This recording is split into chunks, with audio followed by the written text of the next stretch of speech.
Lihat deh, tingkah laku Siti yang menggemaskan. Walau masih berusia 12 tahun, ia sudah pandai bersolek. Tak jarang ia mengikuti kakak-kakaknya yang menari dengan lincah di depan kamera. Siti memimpikan dirinya yang dewasa menjadi seorang pembuat konten ternama. Serupa dengan idolanya yang ia ikuti di media sosial. Saking senangnya, ia ikutan mengunggah rekaman saat ia bersolek atau menari ke akun media sosial miliknya. Sayangnya, alih-alih mendapat pujian, Siti justru mendapatkan banyak komentar negatif yang menyakiti hatinya. Akibat dihujani komentar negatif, Siti jadi ragu dan merasa rendah diri. Siti mempertanyakan bakat dan mimpinya untuk menjadi ternama. Apa yang terjadi dengan Siti sangat disayangkan. Potensi yang bisa berkembang jika mendapat dukungan justru harus terkubur karena perundungan. Iya, Siti mengalami perundungan. Perundungan bisa terjadi di mana saja, termasuk dunia maya atau media sosial. Terlebih saat ini, dunia digital tidak bisa dipisahkan dari kehidupan sosial anak masa kini. Selain di dunia maya, sebenarnya di mana dan kapan saja sih perundungan bisa menimpa anak?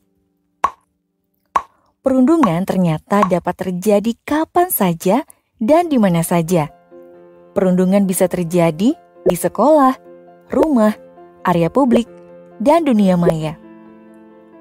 Di sekolah, perundungan bisa terjadi di kelas, di lapangan, di kantin, di kamar mandi, dan tempat-tempat lain.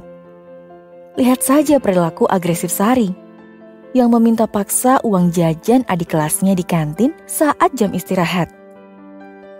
Atau Noah yang dipaksa beberapa teman laki-lakinya untuk masuk kamar mandi murid perempuan hanya karena Noah dianggap feminin. Di rumah, perundungan bisa saja terjadi dan dilakukan oleh anggota keluarga.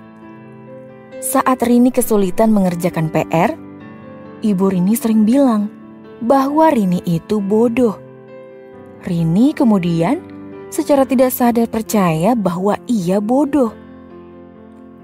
Karena cemburu dengan adiknya, Tony sering kasar dan bersikap agresif kepada adiknya di rumah. Adiknya pun jadi tumbuh dengan perasaan rendah diri.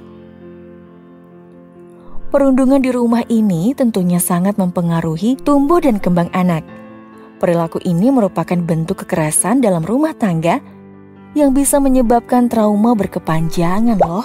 Perundungan juga bisa terjadi saat anak berkegiatan di luar sekolah. Rambut Ani berantakan karena lagi-lagi rambutnya ditarik dengan agresif oleh salah satu senior tim basket seusai pertandingan.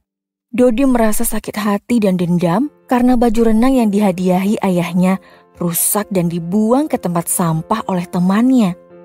Ternyata teman-temannya tersebut sudah beberapa kali membuang barang milik Dodi.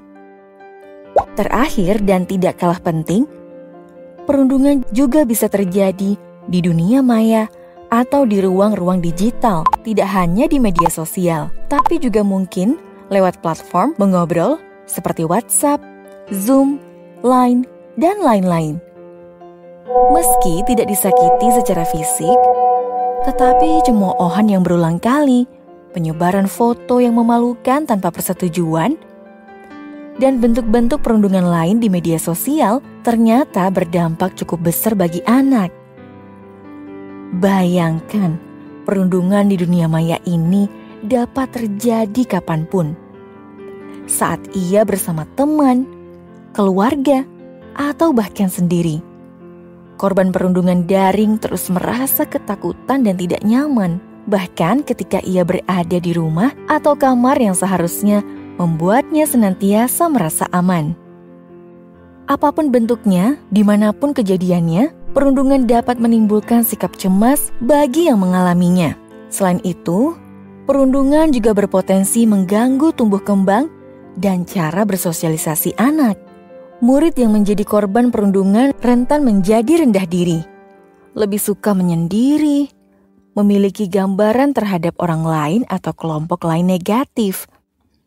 Atau yang lebih parah, adalah memiliki keinginan untuk menyakiti diri sendiri karena ia merasa tidak berharga.